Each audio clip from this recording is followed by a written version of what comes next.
Hi everyone, this is the mythology part of our History and Mythology channel, and today we start with the great topic of the many classical Greek, Thracian and Roman entrances to the Underworld. Greek mythology was not just a set of stories about gods, heroes and their adventures. It also had an imagined geography, a list of sacred places where the supernatural was supposed to meet the real world of mortal men. It was not much different than modern fantasy.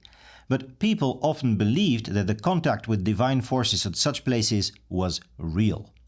Mount Olympus, which is a real place in modern Greece, was thought to be the home of the gods, containing many palaces, fortresses and treasuries. And there were some places in modern Greece, Turkey and Italy where ancient people believed they could contact the dead. What are the entrances to the underworld? Greek mythology mentions several points of contact with the afterlife, the most popular being the gates of Hades on the Acheron river in Epirus, Cape Tenaron in Peloponnesos, the Plutonian by Hierapolis or Pamukkale in Asia Minor, Pluto's cave near Eleusis, and the Avernus cave not far from Cume, Italy. Gates of Hades or gates of Hell? It's the same thing. Hades and Hell were interchangeable, as for the Greeks the same word served as the name of the underworld's lord and his realm.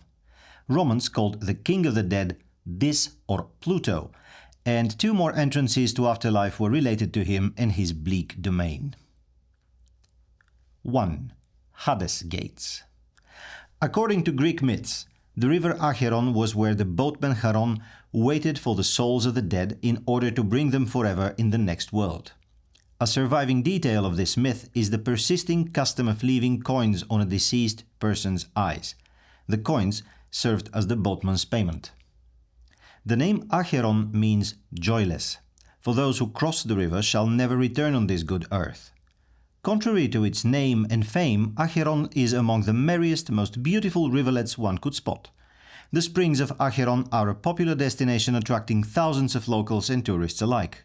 But make no mistake, the popular springs of Acheron lie in the midst of the riverbed, halfway through its length. They are by the village of Gliki, where dozens of rock springs pour their ice-cold waters into the river.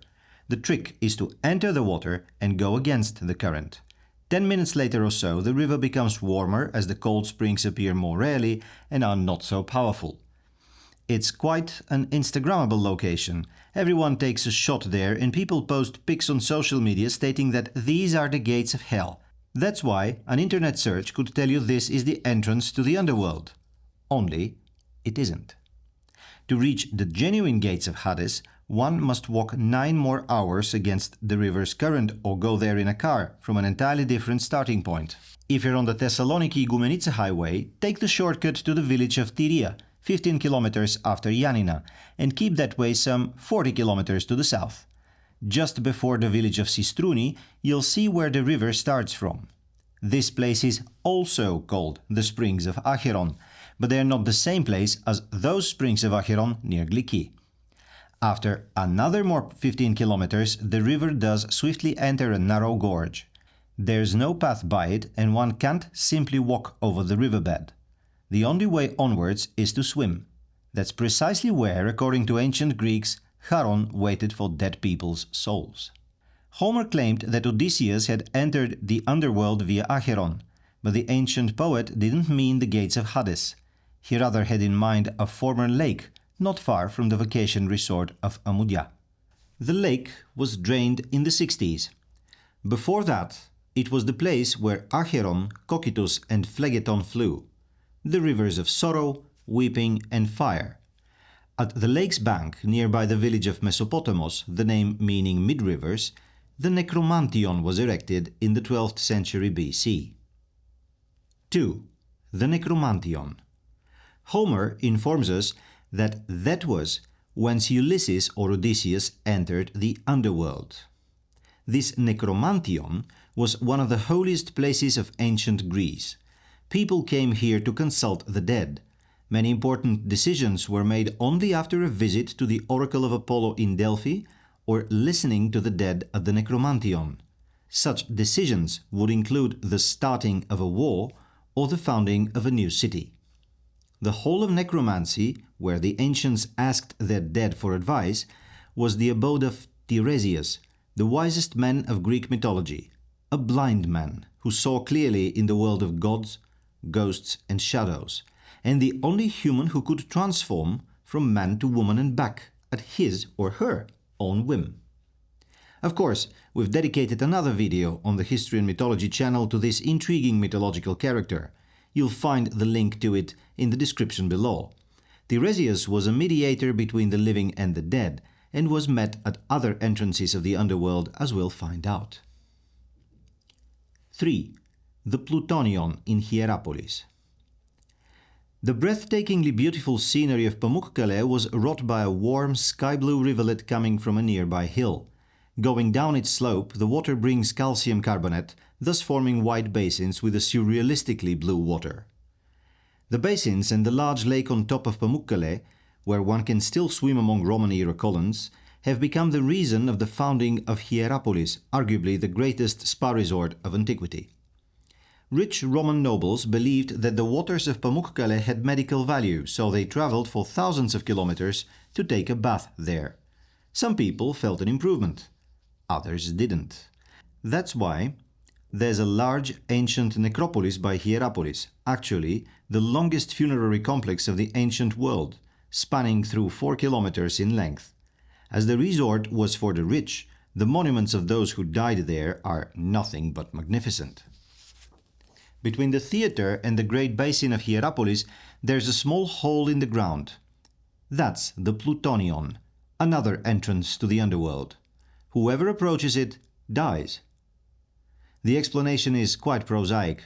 The hole exudes methane, a poisonous gas.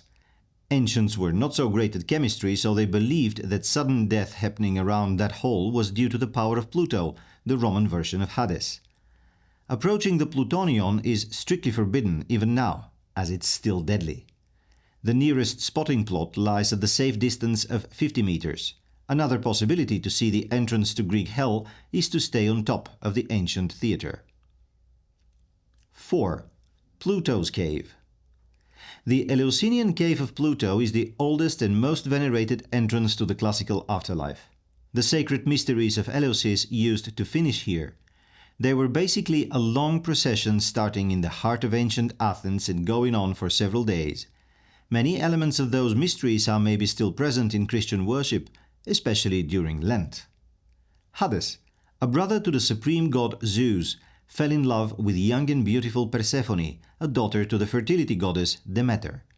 Zeus encouraged his brother to abduct the girl, so the couple entered Hades' realm at this place. Helios, the sun god, told Demeter where her daughter was. Demeter reached the cave but could not pass. So she sat there and mourned the loss of her daughter, forgetful of her functions as fertility goddess. Winter and hunger were the immediate result. Zeus took pity on mortals and convinced his brother to release Persephone. On allowing her to leave his realm, Hades offered Persephone some pomegranate seeds. This bound her to return to him. Whenever Persephone descends to her husband, Demeter mourns, and this causes the change of winter and summer. 5. Orpheus and Hercules. The great heroes entered the underworld at a different place. It doesn't look like an entrance at all. That's Cape Tenaron in Peloponnesos. Nowadays, there's a lighthouse there. Nearby, there is a little temple dedicated to Poseidon. It was believed that here Poseidon himself marked the place of Orpheus and Hercules' descent into hell.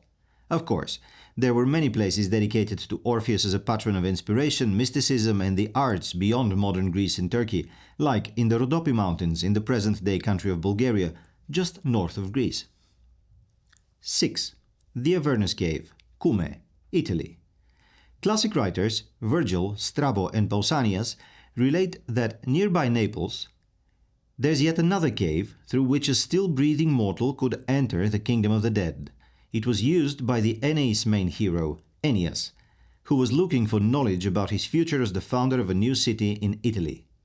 We don't know if Virgil retold that story or invented it in a deliberate act of imitating Homer. But it's a fact that centuries before the Aeneis was composed, Romans already visited the local prophetess, the Cumaean Sibyl, who served Apollo. This is the History and Mythology channel. Please share, like and subscribe.